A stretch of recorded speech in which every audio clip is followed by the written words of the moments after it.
We've detected unusual signals from grid section 7B on Mars, Dr. Phillips announced, his voice echoing through mission control. They seem to be emanating from the water discovery site. I watched from my station as my stepsister Amanda's face turned pale. She knew exactly what grid section 7B meant. It was where I had discovered the first evidence of liquid water before she had me removed from the project. My name is Olivia Parker, and 2 weeks ago, I was the lead signal analyst for NASA's Mars Reconnaissance Project. That was until Amanda, the newly appointed mission director, convinced the board I was emotionally unstable and unfit for such a critical position.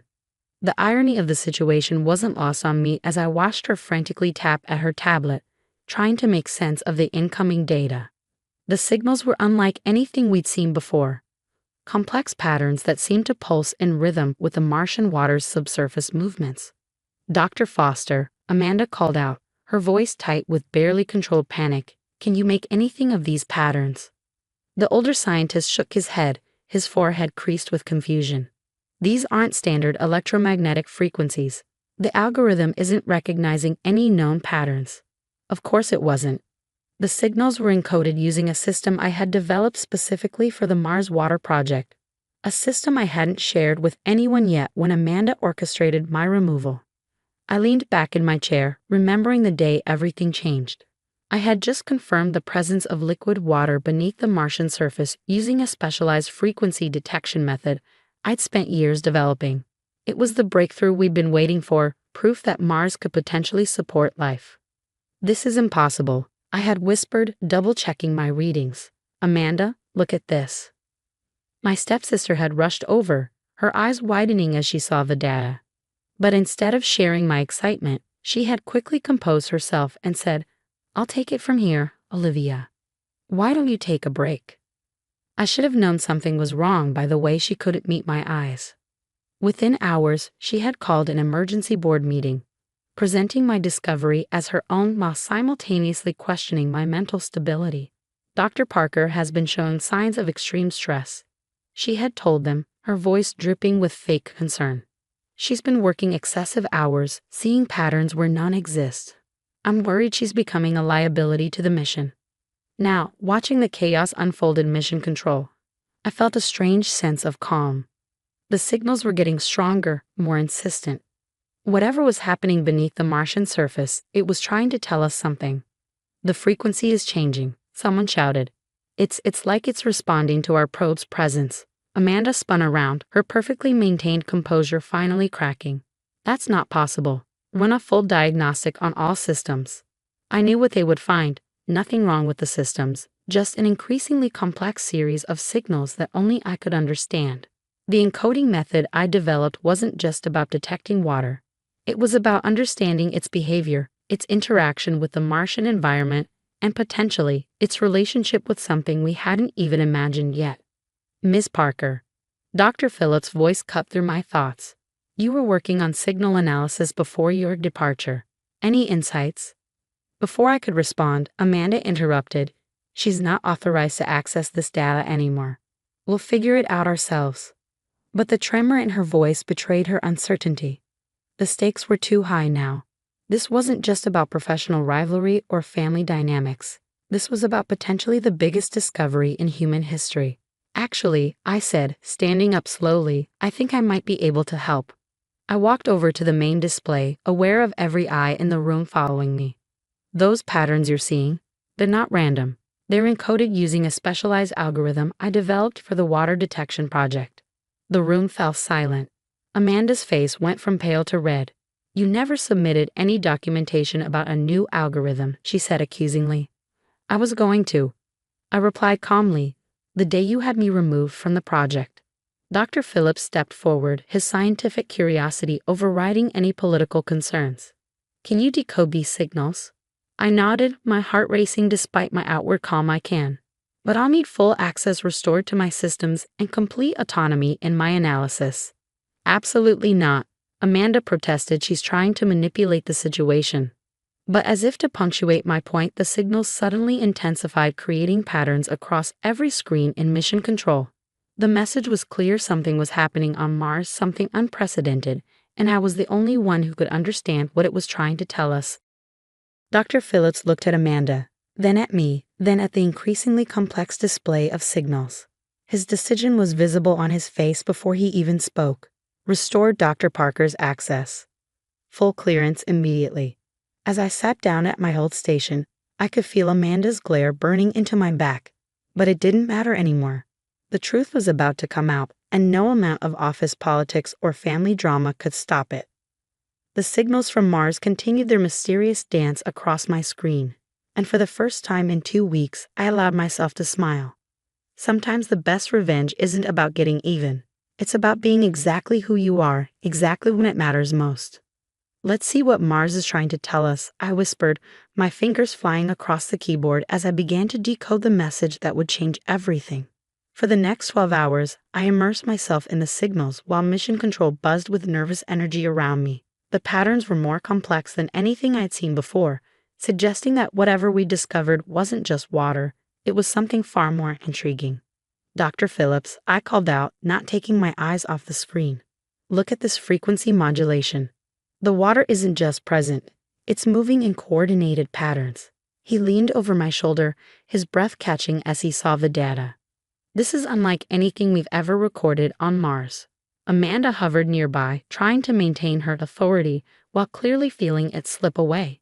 It's probably just subsurface geological activity, she said dismissively, but her voice lacked conviction. I pulled up a 3-dimensional model of the signal patterns. Now look at the regularity.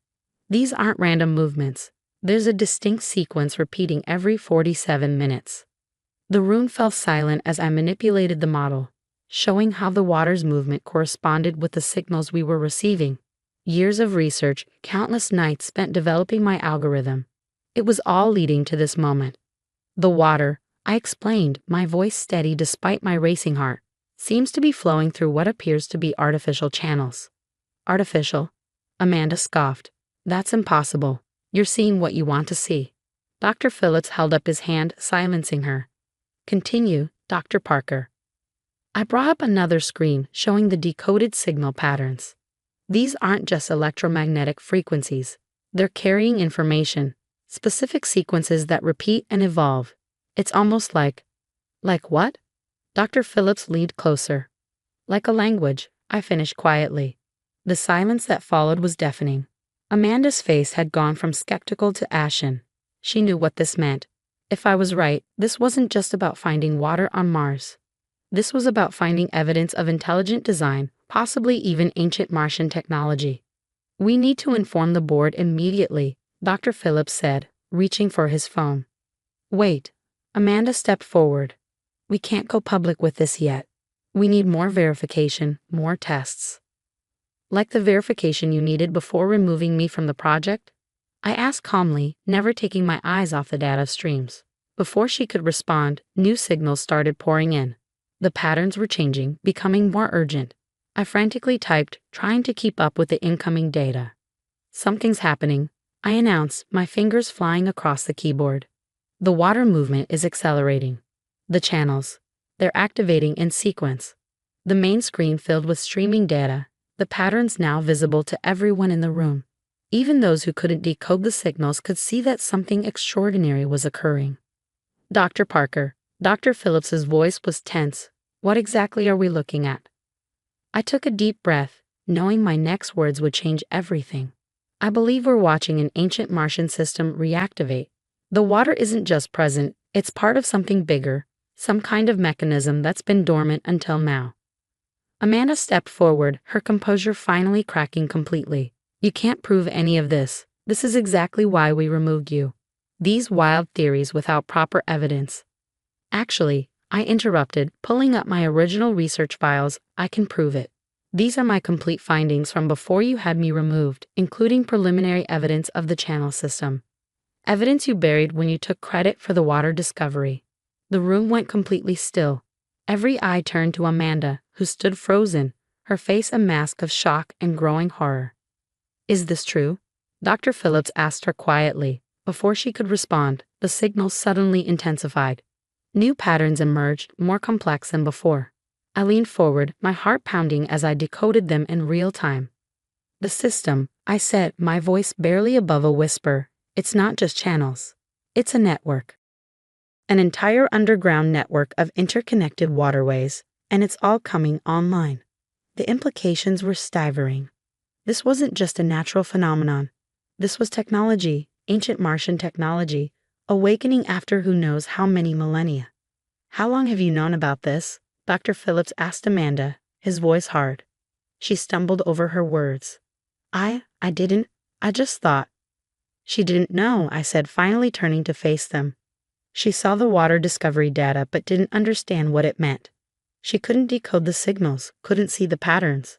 That's why she needed me gone, because she knew I was close to something big, but she couldn't figure out what it was. Dr. Phillips straightened up, his decision clear on his face. Amanda, you're suspended pending a full investigation. Dr. Parker will be resuming her position as lead analyst, effective immediately. Amanda opened her mouth to protest, but at that moment, the signals pulsed again, stronger than ever. Everyone's attention snapped back to the screens, where Mars was telling us its ancient story, one decoded signal at a time. I settled back into my chair, a mix of vindication and excitement coursing through me. This was bigger than Amanda's betrayal, bigger than office politics or family drama. This was about uncovering secrets that had waited millions of years to be found. Let's see what else Mars has been hiding, I murmured, diving back into the data streams. The truth was finally emerging, and I was the only one who could understand its language. 1 month after the initial signal detection, I stood before the International Space Science Committee, presenting our findings. The room was packed with the world's leading scientists, all eagerly leaning forward as I revealed what we discovered beneath the Martian surface. The network, I explained, gesturing to the holographic model floating above the stage, spans approximately 300 square kilometers. It's an interconnected system of channels, chambers, and what appear to be processing stations, all designed to move and potentially purify water. The audience sat in stunned silence as I showed them the animated sequence of the network's activation. The blue lines representing water flow pulsed rhythmically, following patterns we were still working to fully understand. Most remarkably, I continued, the system appears to be self-maintaining. It has mechanisms for preventing freezing, filtering sediment, and even redirecting flow based on pressure changes. The engineering is, well, it's beyond anything we've ever seen. From the corner of my eye, I could see Amanda sitting in the back row. She'd been demoted to research assistant after the investigation revealed the full extent of her deception. Her attempt to steal my discovery had backfired spectacularly, leading instead to the biggest breakthrough in Mars exploration history. Dr. Parker, one of the committee members, leaned forward. What are the implications of this discovery? I smiled, pulling up new data on the display. Beyond proving the existence of ancient Martian civilization, the technology itself could revolutionize how we approach water management on Earth. The filtration systems alone are centuries ahead of our current capabilities. The questions flew fast after that. How old was the system? Preliminary dating suggested at least 300,000 years. Was it still fully functional?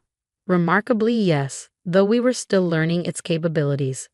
Could we replicate the technology? We were already working on it. After the presentation, Dr. Phillips found me in the hallway. Outstanding work, Olivia, he said, beaming with pride. NASA's approved your proposal for a dedicated research team. You'll have full autonomy and resources to continue studying the network. Thank you, I replied, still somewhat overwhelmed by how much had changed. There's so much more to learn. The signals, they're not just about water management. I think they're trying to tell us something about the civilization that built this. And you'll be the one to figure it out, he said confidently. By the way, your sister requested a transfer to the Jupiter program. I nodded, feeling a strange mix of emotions. Amanda's betrayal had hurt, but in the end, it had led to something extraordinary. Sometimes, I said, people's worst intentions can lead to the best outcomes. Later that evening, as I sat in my new office overlooking the NASA campus, I received an unexpected email from Amanda. Olivia, I know it's too late for apologies, but I want you to know that I understand now. I was so focused on advancement that I couldn't see the bigger picture. What you've discovered, it's changed everything. Not just for science, but for me too. I've learned a hard lesson about integrity and recognition. Amanda. I didn't reply immediately. Instead, I turned to my monitors, where the Martian signals continued their ancient dance. The network was still revealing new secrets every day, each discovery more fascinating than the last. Just yesterday, we'd found what appeared to be a control room, its systems still operational after hundreds of thousands of years. My phone buzzed with a message from Dr. Phillips. Meeting tomorrow at 900. Bringing in international teams. Your discovery is changing the future of space exploration. I smiled, watching the signal patterns pulse across my screen. The water network wasn't just a technological marvel. It was a message from an ancient civilization, proving we weren't alone in our quest to understand the universe. Amanda's betrayal had nearly derailed everything, but in the end, the truth had found its way to the surface, just like the water flowing through those ancient Martian channels. Sometimes the path to discovery isn't straight or fair, but if you stay true to your work and trust in your abilities, the universe has a way of revealing its secrets to those who can truly understand them. I turned back to my computer and began typing a reply to Amanda. The signals are getting stronger. There's still so much to learn. Maybe it's time we all started listening more carefully to Mars and to each other. The future stretched out before me, filled with possibilities I had only dreamed of. Mars was speaking to us, and I was ready to listen.